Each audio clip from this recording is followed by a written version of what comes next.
Hello, and welcome to Here's the Thing with Robbie and Jose, where we talk about relationships through a male and female perspective. With me, as always, is the lovely Robbie. Hello, Jose. How are you? I am well. I'm well. Thank you again.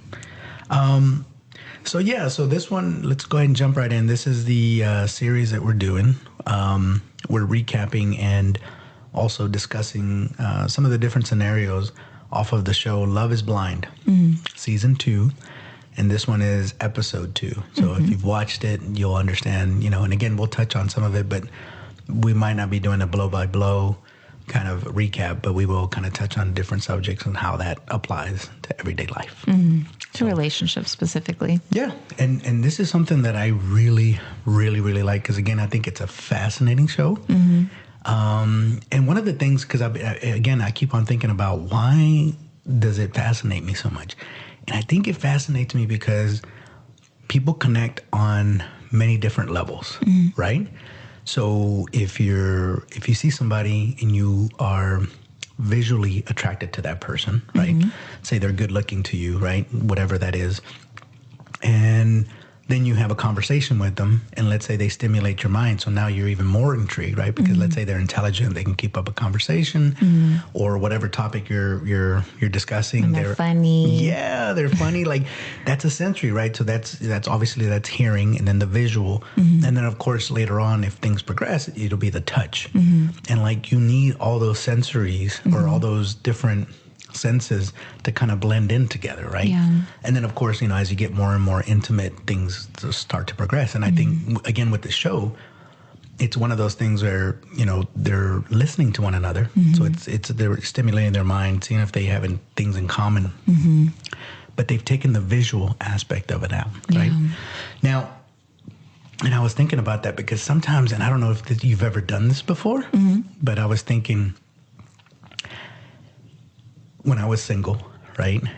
And let's say you're at a bar or you're just at a social engagement and you look across the room and you see a young lady, right? And you guys, your eyes lock and maybe you give like a smile and maybe she smiles back.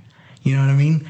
Like that's all visual. Like you've had some sort of something. Like I'm not saying that whatever, but I can tell you this, sometimes your mind, because imagination is such a beautiful thing. Like you can actually take that and be like, oh, I wonder what would happen if he and it's I really or she and I universal. talk. I think that even in that look, it's like this, like no words need to be spoken. Right? You know exactly what the other one's feeling. They give you a little smile. Maybe the girl kind of gives you a little wink, and you're like, oh, like Tosses her hair. You know how you guys do. yeah, bat our eyes. It's that Revlon. Yep. Scene. But like your imagination can go wild. Like in that split second, you can see you guys being together. You can see each other being married. You can see each other like getting old together, having grandkids and your children. Kid's gonna look like. Yeah, the divorce, all of that. the remarriage. Yeah. All of that in a blink of an eye. And that's just so fascinating to me because you don't know that person. Maybe you never speak to that person ever. But for that second moment, you had something, whatever that something was. Yeah. So in the pods, you have to take everything that you know about that person. That's why they give them like booklets to write down things that they've said and things like that. So it's like you're trying to have that same thing that you just said, picture their life with someone, but what you're envisioning, because you don't know what they look like. And I don't think they're allowed to really describe too much of what they look like. But yeah, how do you visualize that? Yeah, they think they can, but it kind of defeats the purpose, right? Because they ask certain questions like, are you Latina? Like, okay, so that gives you a but when clue. you're envisioning your life with that person on the other side, is it like you see their body, but maybe their face, like it's dark or something? You know, like you don't know what they look like, so you can't fill in the blank. Exactly. I'll give you a really good instance. I think, and don't get me wrong, I came up in a generation where MTV first came out. To a certain degree, I didn't like it because I would hear songs on the radio, right? So I would listen to a song and I had an imagination of what I would think about when I heard that song. And then you see the music video and you're like, that's not what I had in my head. Yeah. Isn't that weird? Or maybe the music video is like really bad and makes you hate the song that you did like. Yes. Or you see who's singing it and you're like, that's not what I was picturing. Exactly. And then, Like they take it to another level. And don't get me wrong, it's an artistic expression and they do all that and I get it.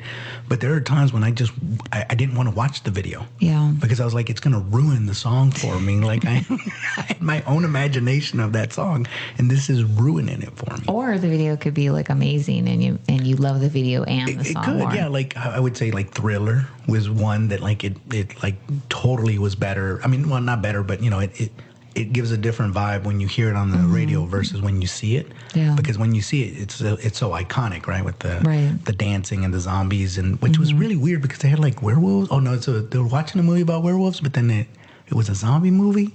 Anyways, that was a time when it lived up to the expectations, but that's not always the case. Yeah. So with that, this is why it's so interesting because in real life applications, let's say you meet somebody online, and I know we talked about it in the last time, but as you meet somebody and then you meet them and you hope that I guess visually they're going to be look like appealing. Well, because I have been told that they like my voice, right? And they didn't right out say, I don't like the way you look exactly. But it's obviously, I don't know that if you hear my voice and you've never seen me, God only knows what you think I look like. Well, I guess we'll find out with maybe reviews. I don't know. Tell us what you think Jose looks like.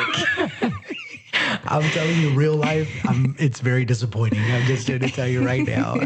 I'm sorry. I wish I was more handsome, but I'm not. So, but nevertheless, it's that's what's so fascinating about it, right?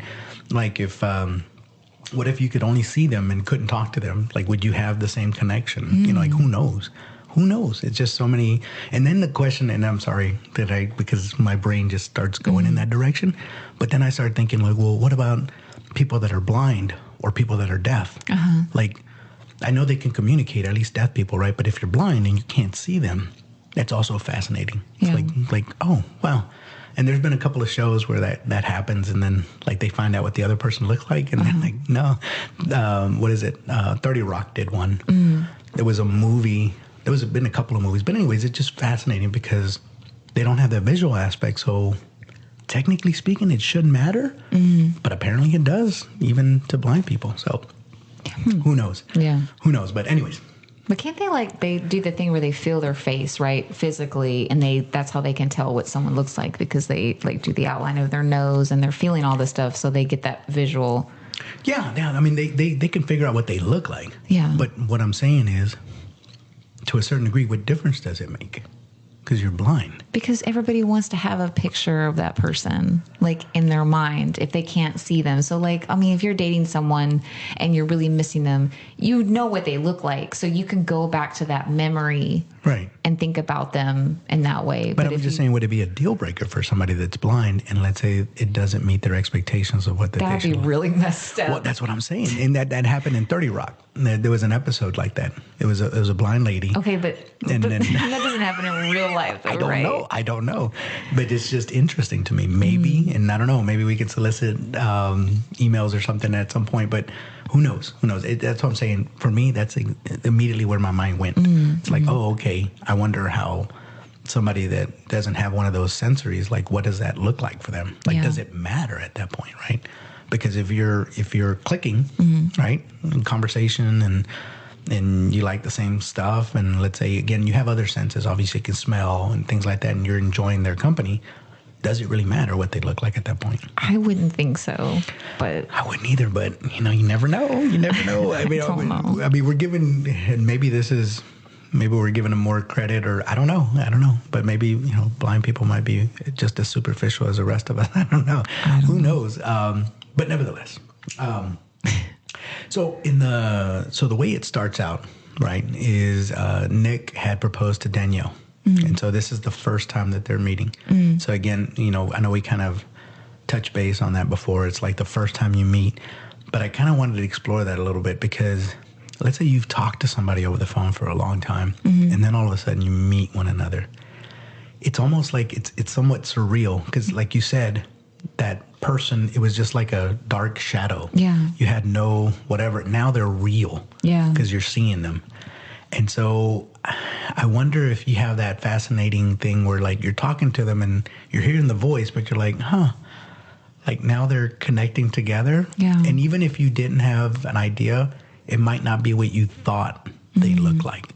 Yeah. And it's just, it's fascinating because again, they see each other. So now it's like, okay, you are clicking emotionally, right? You have a good conversations. Now you're seeing each other. And so like, I think again, we've touched on this, women are a little more forgiving.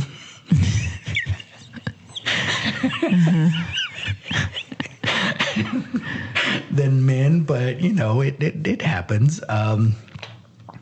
But yeah, so, and with that, so there's also, you know, some of the other people haven't proposed, they're still talking, right? So there was a conversation that came up, and I wanted to ask you, when do you think it would be appropriate to have let's say the sex talk? I would say like an actual conversation. Are you just talking about like being flirty about it or Well, I'll give you an instance. And I think initially when I saw it, because I've seen this episode a couple of times, like sometimes I'm fascinated, like I need to watch it again. And initially when Mallory was doing the Never Have I Ever, I thought, man, that's, you know, like you got to be careful with that, right? Because there's like, usually when you play that game, you're asking like some, like, you know, like had sex outside and this, that, and the other. Game. Yeah, very, very sexual, right? And so initially I thought, man, like, okay. But afterwards I kind of thought about it and I was like, well, that's a fun way of doing it, right? Like, unless you don't like the other person's answer to that game. Questions matter. Questions matter. Because like, what if you throw a question in there as like a curveball just to see what they say, and let's say they answer it and it's not favorable, and you're just like, oh, and then maybe that changes your mind about that person. If it's early on when like meeting someone and they said like, I don't know, like she said, I think she admitted that she'd been with a woman before. So let's say that I asked a dude that, I'm like, never have I ever whatever been with a man or something, and he has. That may change my feelings. It could, but at the same time, that conversation is gonna happen at some point or another. Like you can't avoid it. I mean, you can, but to your peril, right? Because if you have that let's say you're a year into the relationship, and then you have that talk, you know what I'm saying? You're in it now. You've invested a lot of time, and now you find that out, and that might be problematic for you. Now you're like, okay, what do I do now? Because I'm hooked. I don't know. I guess it depends on if that thing is a deal breaker for you or not. Because if it's a deal breaker, then even if it's a year and yeah, it sucks, but still, like you'd be like, I cannot do this. I'm sorry, but so yeah, I mean, but that's what I'm saying. So with that, should it happen earlier rather than later? For that I would say reason? maybe when you guys start to become intimate, you can start having those kinds of conversations. But I don't know. Like I said, it would take a while for me to feel comfortable enough. And maybe there's certain things you don't want to know, and that's fine too. Yeah. You know, so it's like for people who ask, how many partners have you have? I don't know why anyone would ask that question. Yeah, I don't know. Because you're probably not going to like the answer. Probably so not. Just don't ask it. Probably not. And that's, oh gosh.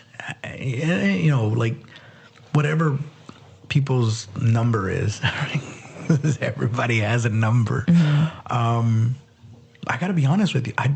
I don't know what my number is. I have a roundabout idea of what it is, and this by no means implies that it's a lot. I just you can't count to 5. It's like 5.5. Just like the count on Sesame Street. 1 sexual partner, 2 sexual partner. I must have missed that episode of Sesame Street. But honestly, I you know, I guess if I sat down and thought about it, I probably could come up with it. But you know, to a certain degree, I'm just wondering what difference does it make? I don't know why anyone would want to know that. Maybe Maybe they feel like if it's too many people at that point, maybe they don't want to be with that person. Yeah. Like if you were newly dating someone and let's say you hadn't been intimate yet and they say like, how many partners have you have? And you say, 212. You may be like, you know what? I'm out. I'm 213, really? Jeez. Lucky 213 for me.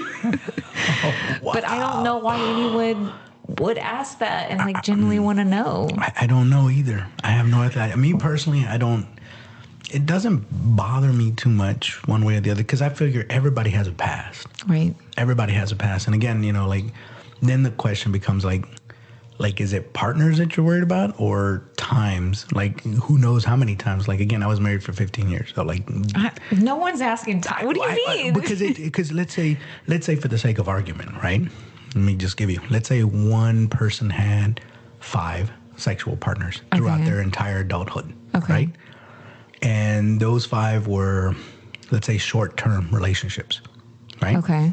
You with me? So, short-term relationships, let's say 3 months. And those 5 partners, each one of them was 3 months in this scenario. Okay. And you've only had one partner, but you were married for 10 years. Okay.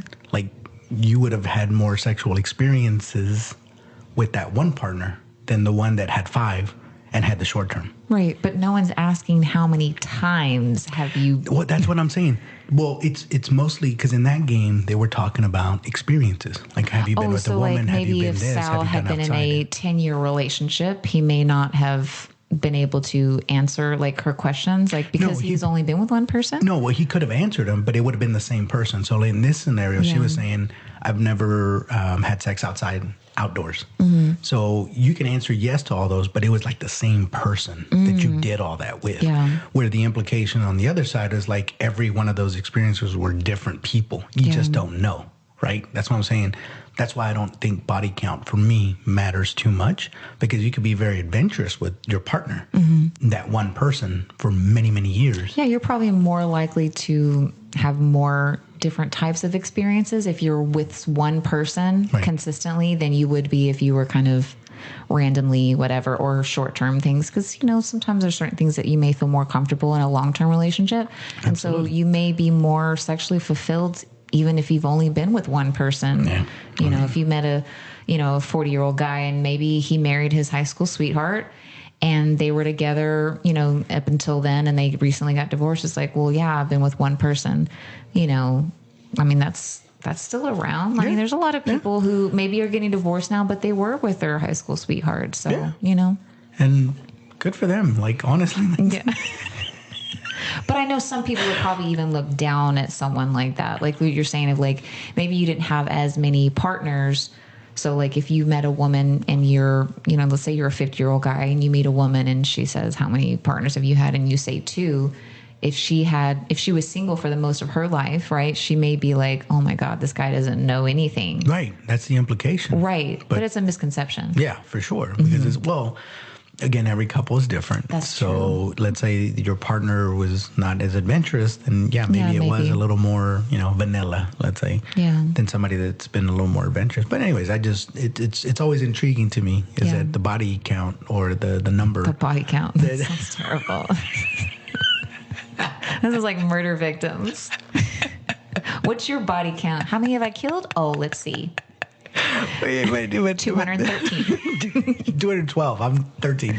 Oh, that's right. You'll be my 213th victim. But that's always been fascinating to me because it really shouldn't make a difference, honestly. But, again, it's a fascinating thing. And guys, I think, have more of a get-up, than women, but that might be a false statement too. I'm sure girls have, like you said, they have deal breakers as well. Yeah, that's probably a false statement. I just don't think anyone should ask. Yeah. just don't ask. So with that, so in the show, there's a love triangle going on at the time, right? So, and we talked about in the last episode, there's a different love triangle, and we'll get to that one too. But in this one, it's Jarrett. It's not a love triangle. It's more of a love quartet. Is that a thing? No, because if you're including that other person, that wouldn't be for them. Okay. All right. So So like Sal wouldn't be the other point for Jarrett. but if there's two, He's not in there at all. right. So what if there's two triangles going on? So I'll explain. Okay. Jarrett is courting Ayana, right? They're having good chemistry there. And he's also having really good chemistry with Mallory. Okay. So Jarrett has Two ladies. two ladies that he's kind of, simultaneously dating. And then on the other side, it's Mallory. Mallory is also kind of dating Salvador, Sal, and she's also dating Jarrett. So there's another love triangle there kind of going on, right? So that's what I'm saying. Like, what if, but I guess Ayana, technically speaking, is not part of any of that. So Right. maybe that's okay. All right. So that's where, that's where we're at.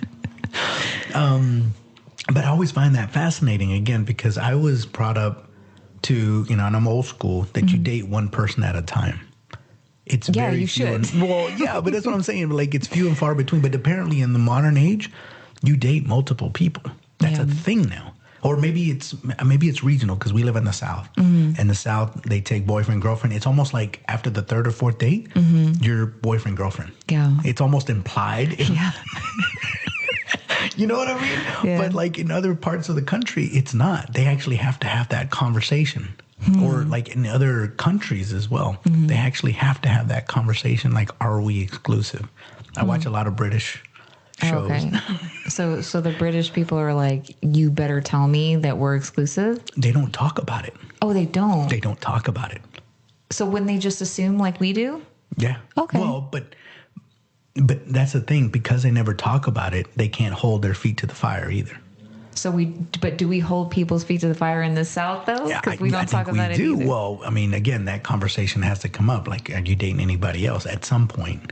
But I don't know how one has that conversation. I feel like people should kind of say that, or maybe do certain things for you to know. Like, for instance, if I'm dating a guy and we've been on 5 dates, which let's say that's a little bit over a month, right? Let's say you have a date a week or whatever, but you're also talking on the phone and things like that. Yeah. Let's say that I went out with my girlfriends one night and I saw him with another female on a date. I maybe, even if we didn't have that conversation, I'd be like, bro, like, you could have said, hey, like, I'm kind of dating other people or whatever. And maybe the girl at first is fine with it because she's dating other people too. Maybe it is, but still, if you don't tell me and you're calling me every night and we're making plans every weekend, and then all of a sudden I see you with someone else and you'd be like, oh, well, we weren't exclusive. Oh, man. That's the last time you gonna see me. Well, I mean, but you can't really get mad if you never had that conversation. I kind of But feel like you just said, in the South, it's implied. Yeah, in the South, so it is.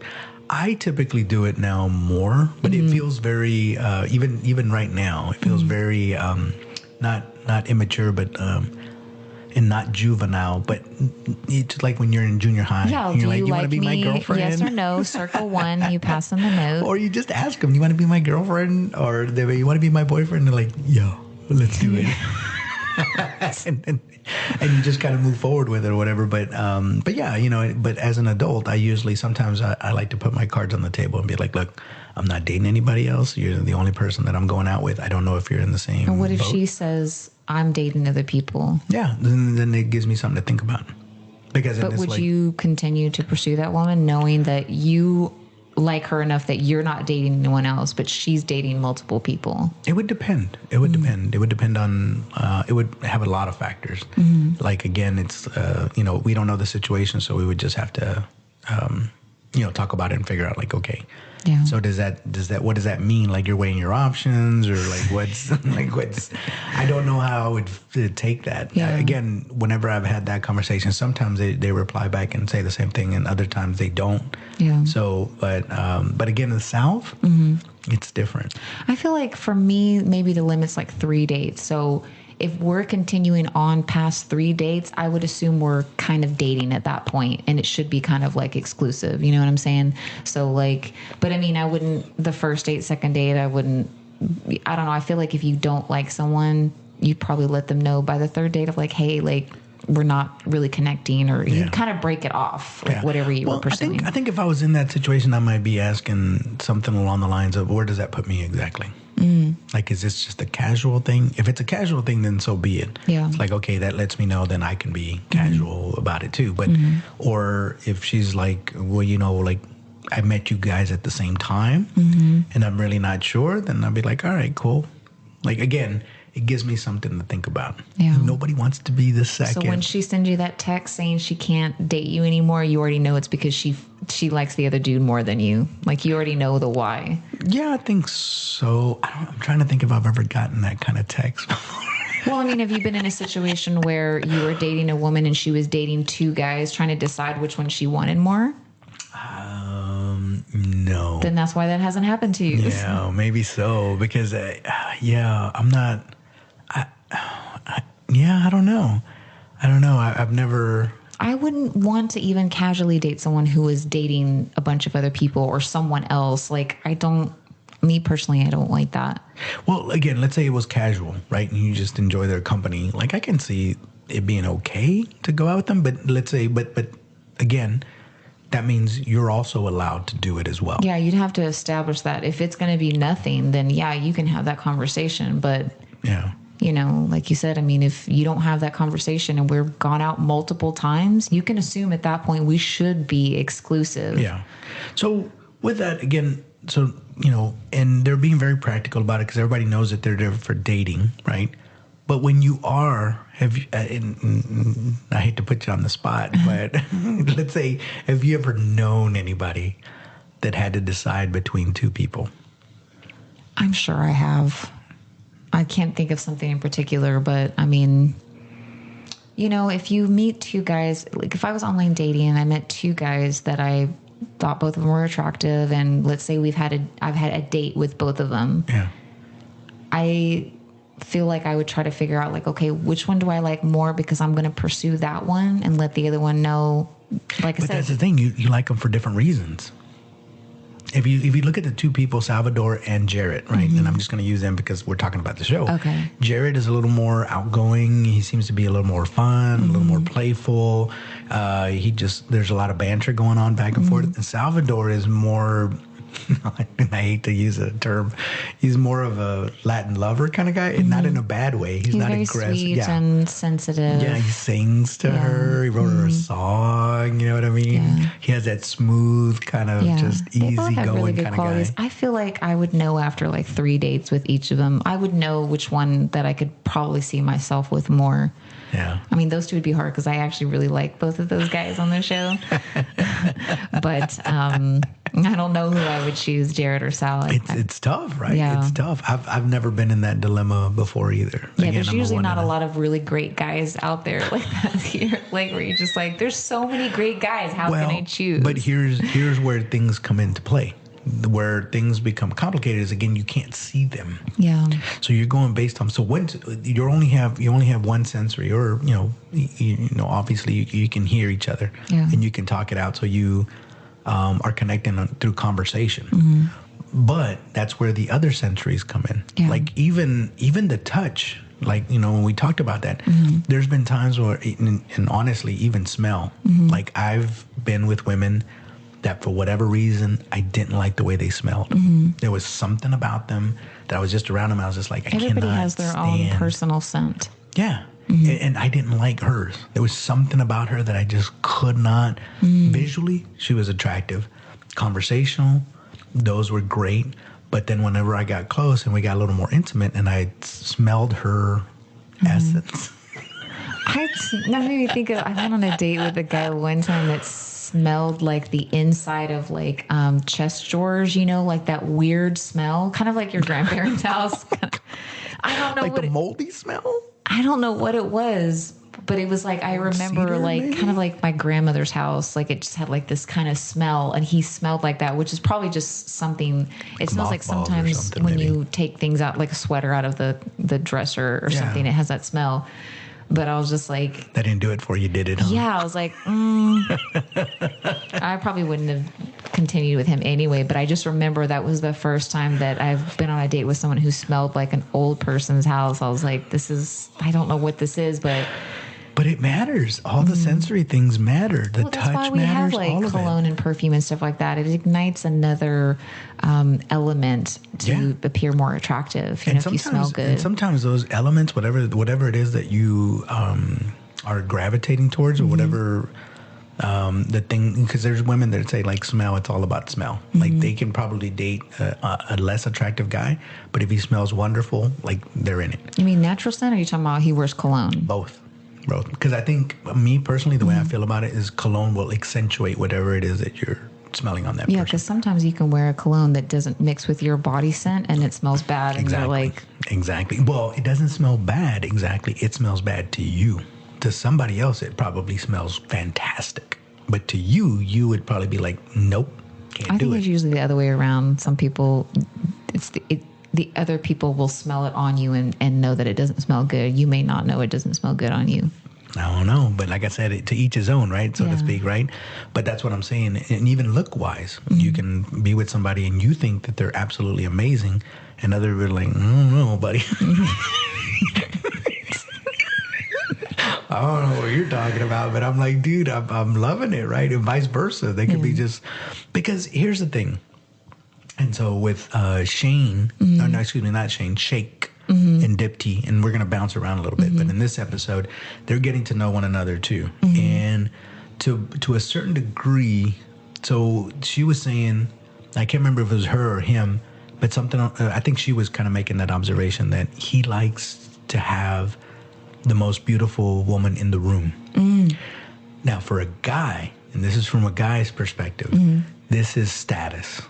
That's all that is just pure status. Yeah. Because being with, quote unquote, whatever you find attractive, right? But let's just say that whatever the universal idea of what a beautiful woman is, if you have that and you have the most beautiful woman in the room, it's a status thing. It has nothing to do with connection, has nothing to do with anything. It's just like, look at me and what I have. Kind of Yeah, thing. I've heard a lot of men say that they like it when other men look at their girl because they're like, yeah, I got her. You know what I mean? It makes them feel good. Weird. That's a weird. I don't. But I'm not a big status kind of guy, anyways. You know what I mean? I don't like to flex anything. Like I am very mild mannered. You wouldn't know anything. It's not like I flex anything. I just don't. Yeah. Just because I just like, who cares? What difference does it make? A lot of men do.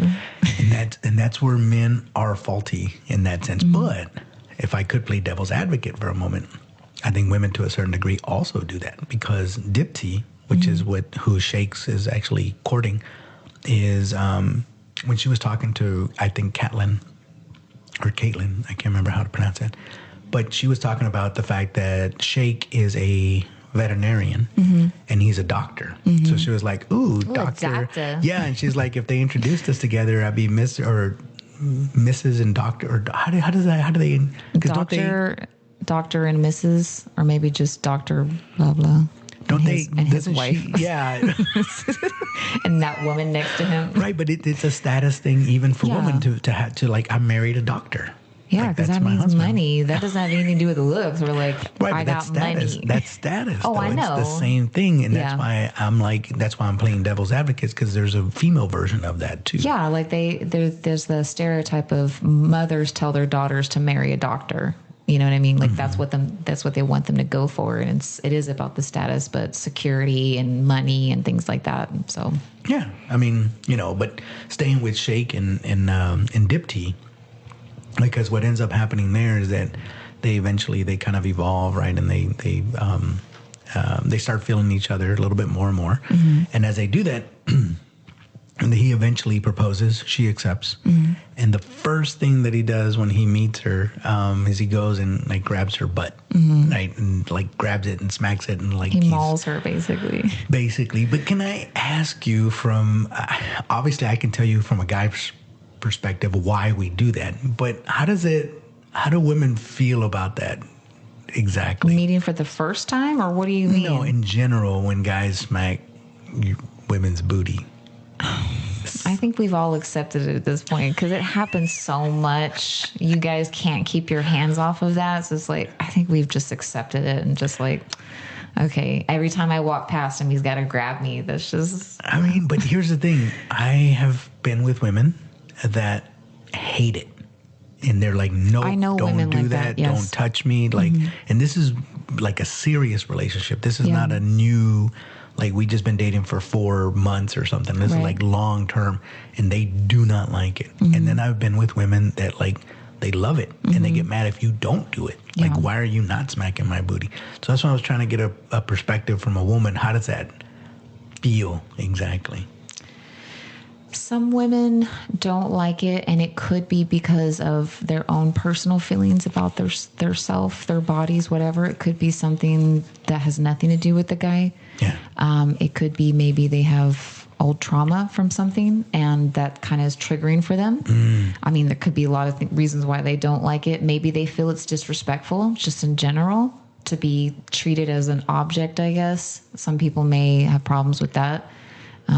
Like I said, I think the majority of people are probably just like, okay, that's just the way it is, you know, Yeah. because it is a universal thing. Guys do that a lot when they're with someone. So Now it's got me all mixed up that I don't know when to do it and when not to do it. Like, I guess that's a conversation that needs to happen. I don't think it needs to be a conversation. You could just do it once, and if she giggles or whatever, or if she says don't do that again, you better not do it again. I know, but therein lies kind of a problem. If I'm that way and she's not, now what do I do? Well, that's just like any relationship. You're gonna have to compromise on everything. That's like saying, well, what if I like this show and she does? Like, everything has to be a compromise But it might be a deal breaker too. for Especially, her or for you. well, whoever. So, like, let's say physical touch is your love language. Yeah, but do you have to smack her on the butt? Can't you do other things? Like, why Well, does that's it what I'm have saying. to If be she that? doesn't like physical touch, period. Because some women Oh. don't like to be touched. It's not. It has nothing to do with the fact that you're smacking their booty. It's the fact that you're touching them that they don't particularly care Even for. if you're sitting next to the couch and you put your hand gently on top of her hand, and women would be like, "Don't touch me." There are people that do not like to be touched. Well, In general, they do not like to be touched. Yeah. There you go, I- Dr. Robbie. Riddle me that, Batman. Dr. and Mrs. Robbie.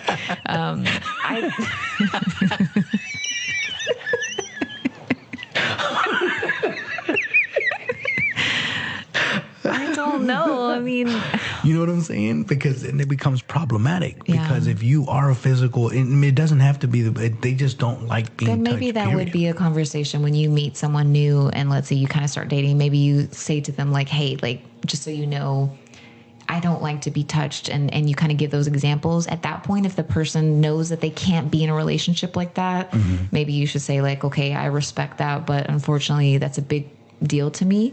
Right. Then you can part ways at that point. But I mean, you're going to know with physical touch really quickly on if it's a deal breaker or not, because Yeah. probably in the first or second date, you may try to hold their hand. Like, you're going to know Right. real quick. Yeah. Yeah. And I mean, it's great whenever you're in line with the same, like if you're both, you enjoy physical touch, it's Yeah. awesome. And then I would imagine that people that are not very, they don't like physical, and they must get along wonderfully. Because Yeah. they just don't touch each other. Well, whenever they're intimate, Yeah, I mean, perhaps. there may but- be two people that find each other that's not that big of a deal. They just don't really care for physical touch, and maybe it works out just fine. I'm sure if they're both like that. I mean, Because in the show, it kind of implies that, because Dipti was saying, like, yeah, he went straight for the butt, which I don't mind, is what she said. So I was like, oh, okay, then that's perfect then. yeah.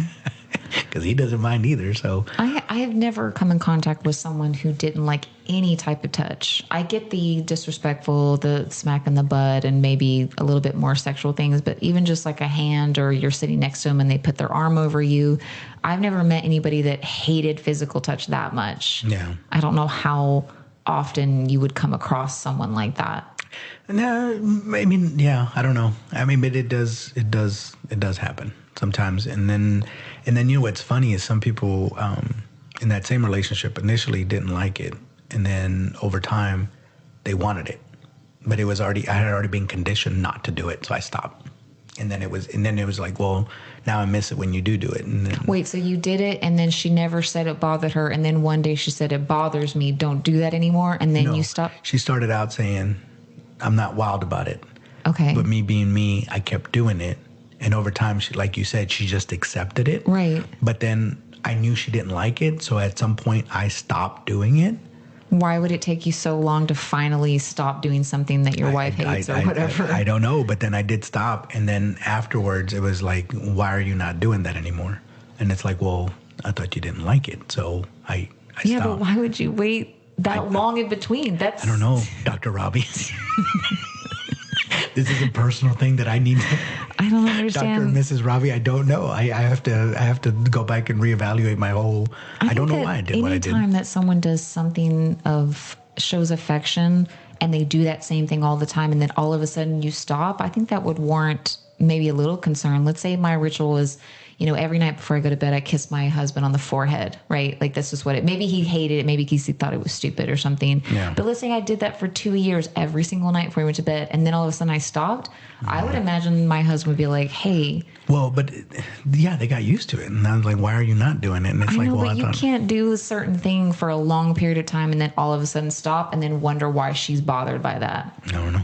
But I mean, again, I was under the impression they didn't like it. But nevertheless, so the other thing I wanted to talk about, because there's the other love triangle that keeps on going on, was Shane and Shayna and Shane and Natalie.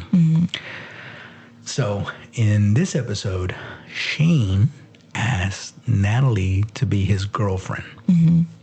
This is where things get really weird for me, kind of going back to the conversation we had. But he's still courting Shayna. So Shayna finally confronts, because obviously girls talk.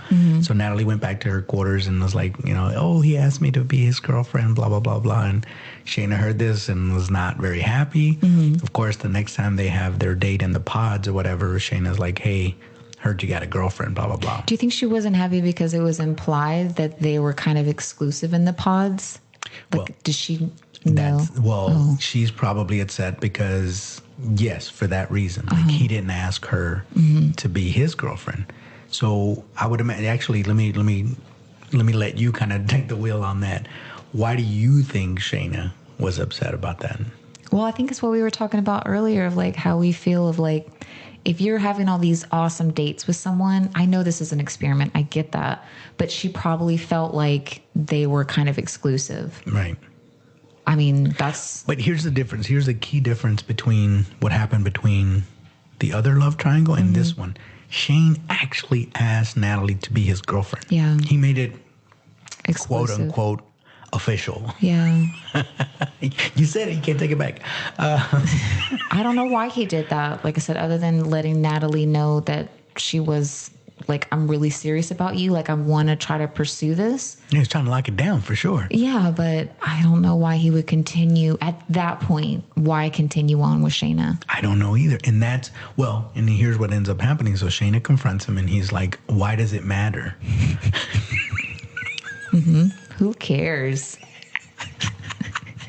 I don't see the problem. What because he was trying to be frisky and like, hey, babe, or hun, or whatever it is, whatever thing that they talk to each other. Wearing? Yeah, whatever it is. And she's like, Like, but so she confronts him and he's like, why does it matter? I'm dating, blah, blah, blah, blah, blah. She kind of, lets him off the hook a little bit, but I'm just wondering, I don't know if I could do that. Again, maybe it's a guy thing. I don't know, that he just doesn't, because I think legitimately he doesn't see a problem with. And now again, if he had not asked Natalie to be his girlfriend, I could be on his side. I could be like, dude, like he never made a commitment to either one of them. Right. So you can't get mad.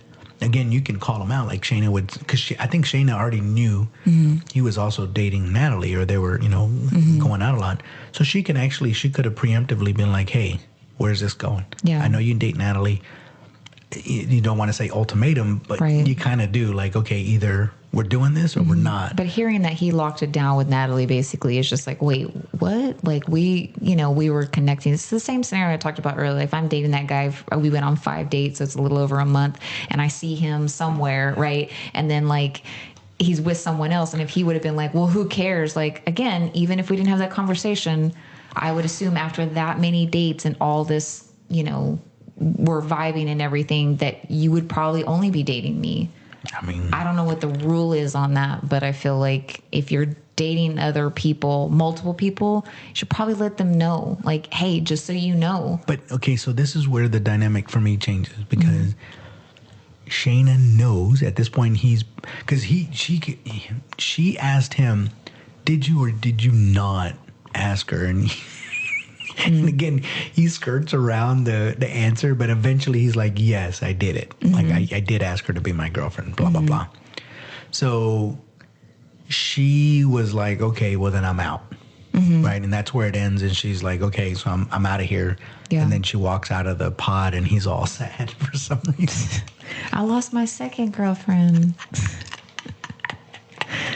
I don't know why he was upset. I have no earthly idea why he was upset because he's already made a commitment to not proposal, but you made it exclusive. Right. And I feel a lot of women probably would have reacted exactly like Shayna did. Like, okay, that's fine, but I'm done. But see, that's where I think guys like that, right? Or when those situations, I'm not even going to say guys like that, but if that situation happens, it ruins it for the rest of us.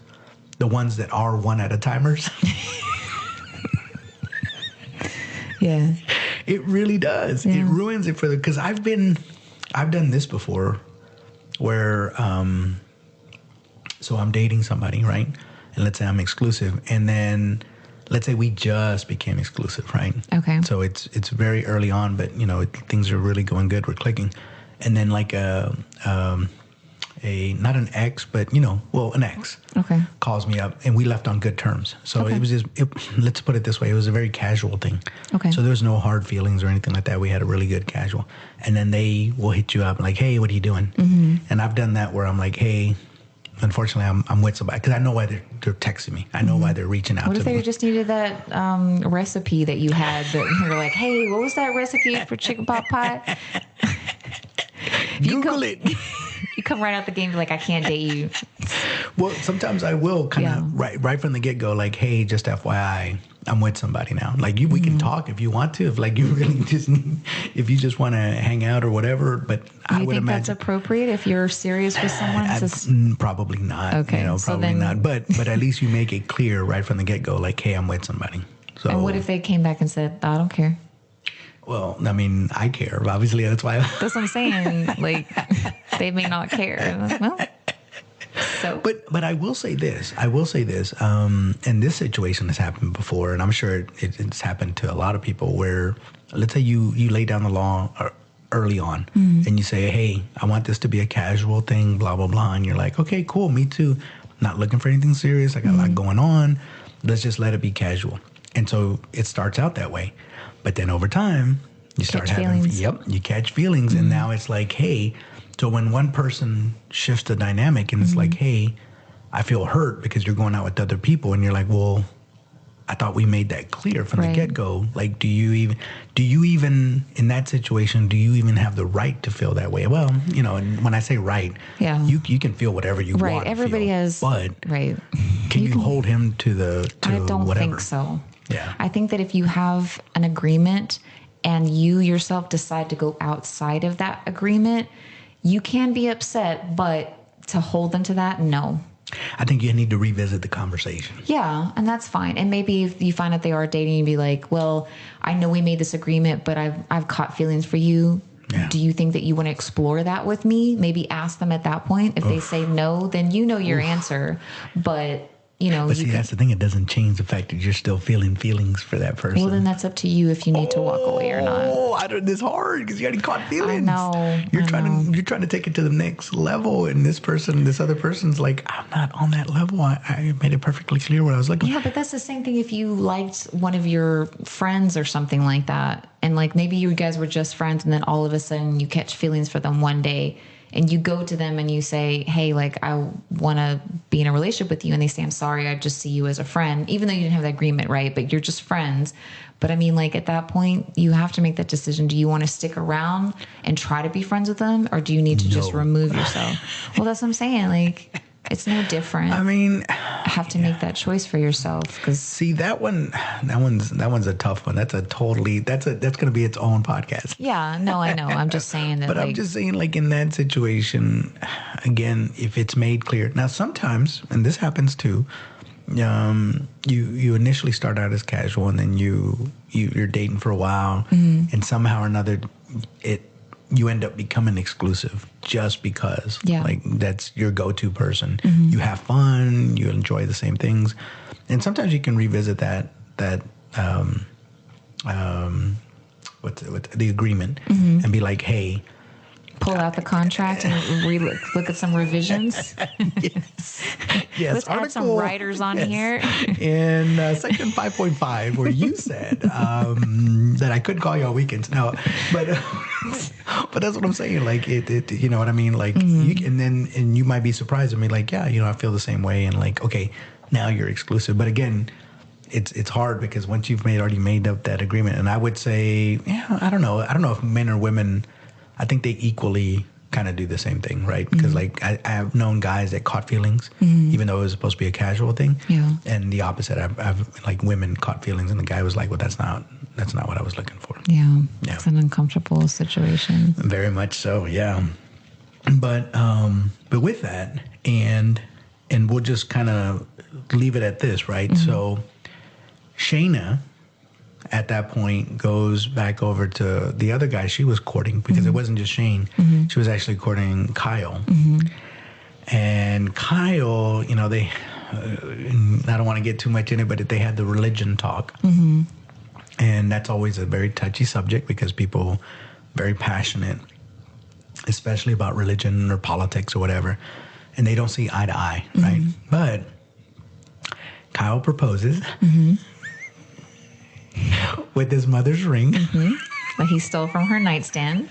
But I guess I had a question about that, because how does that work? Does he really steal it from his? Because I'm assuming his mother is alive. If she had passed on, I can kind of see like, okay, sure, but if she's alive, does he ask her for that ring because she still wants to wear it? I'm assuming, right? No, I think that traditionally, if the woman is okay with it, she will offer it to her son of like, here, I want you to have my ring. So when you do find the person, I think that's the tradition. But okay, and here's the other kind of psychological thing behind that, right? So I've heard women say how a man treats his mother will say a lot about him, which I don't believe is correct. But for this particular scenario, isn't it because it's his mother's ring and he's giving it to his bride, and his bride is not his mother, but is he going to equate his new bride to his mother? Because that's, you know what I mean? I don't want a hand-me-down ring. Unless it's like the best ring I've ever seen. I have like a theory on that too. This is going to sound so silly, but like, talk to me. If you go to like a pawn shop, well, not a pawn shop, but like a secondhand, like even a nice jewelry store, right? Like Dallas Golden Jewelry or whatever, they have like things that people sell. Yeah. It's almost like, this is so silly, but it's like you're wearing the curse of a relationship that didn't work out. You're wearing it now. Come on, curse. I don't mean like, I know this isn't like scientific. I just feel like it's like, okay, you're wearing this wedding ring from a divorced couple. It didn't work out for them, and now you're wearing it. It just feels like a bad omen kind of thing. Like I just don't. Really? I don't know. But a brand new one is fine? Yeah, because there's no history with it. Do you apply that logic to like used cars? No, those are not even in the same category. I'm just saying it's used. It's pre-owned, let's say. Yeah, but I'm not comparing a marriage to a vehicle purchase. Okay. That's totally different. But this is a ring that we're talking about. We're talking about I know, but it's symbolizing a relationship that didn't work out. I just don't like it. I mean, maybe it did work out. Maybe it's just you just don't need that jewelry anymore. Why would anyone pawn their jewelry just because I have so much jewelry, I don't need this one? Well, no, let's just say in that scenario, let's say your mother passed away, right? Okay. And let's say you're the daughter or whatever, or maybe you're the son, and your wife already has a ring. And like, what are you going to do with that ring? Like, there's nothing for you to do. You could just sell it and get rid of it. Like, wait, so you're saying the son would sell his dead mother's ring? Is that what you're implying? I mean, let's say he sold it for one reason or the other, but there was no curse to it. In other words, is what I'm trying to get to. Oh, okay. Like it was a perfectly wonderful marriage, but let's say his daughter needs braces and he needs to. That's really sad. I mean, don't get me wrong. Yeah, it's not the happiest thing, but as from a guy's perspective, right? Even for a woman's, if you don't want a recycled ring, and I'm not going to use it because it's a woman's ring. What if that guy wanted to hand that ring down to his son for his son to propose? For sure. Then why would you just sell it for braces? But that's what I'm saying. Like, if he has no practical use for it, this is a practicality thing. I know, but that seems wrong. To sell your dead mother's wedding ring. I don't know. I don't like that. Well, I think maybe you're right. But I was playing devil's advocate there. But I was just trying to think of reasons why you wouldn't. But nevertheless, so Shayna accepts Kyle's proposal. And then things take a turn for the worse because so Shane goes into the pod thinking that it's Natalie, who is his girlfriend. And Shayna was already done with him, but the dun-dun-dun moment, it's Shayna on the other side. And Shayna obviously still has feelings for Shane. So she goes in there and she has that conversation. Now, I think it's a completely inappropriate conversation. Yeah. I get that it's closure, but let's just say you've dated somebody in the real world applications. You dated somebody for a little while, right? Maybe you guys were a little more serious. Then you break up, and then he or she finds somebody else, and they're clicking, and maybe they rushed it, but now they're engaged. Should you, because she's engaged. I think it's inappropriate that she's having that conversation with another guy when she's already accepted a proposal from somebody else. 100%.